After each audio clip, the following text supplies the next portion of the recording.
Hindi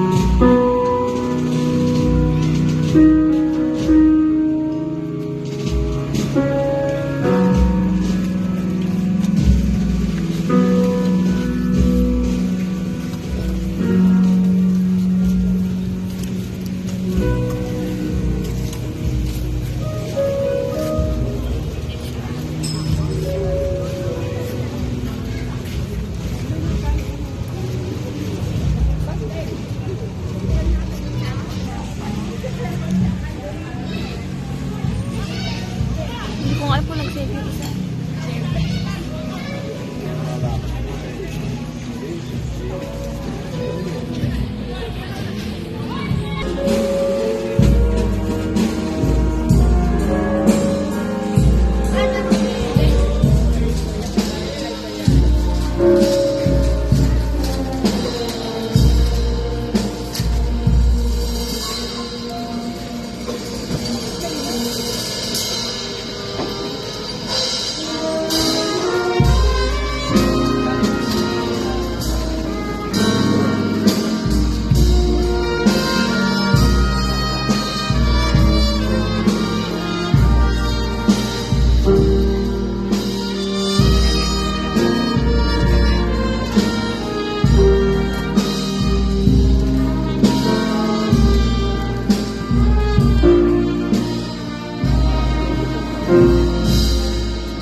Pinagbuti niya ang pakikipaglaban niya sa mga pagsubok sa buhay.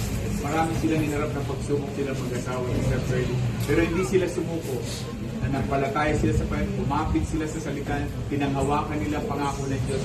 Kaya nakipaglaban siya sa mga tukso sa buhay. At nagtagumpay siya. Sabi dito, natapos niya ang dapat niyang takbuhin.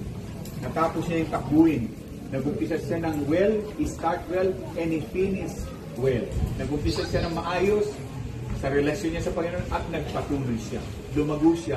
Nakilala niya lalo ang Panginoon, ang kanyang Creator, ang kanyang tagapagligtas, ang kanyang Panginoon, ang Panginoong Jesus. Kaya pinapalitan niya sa iba.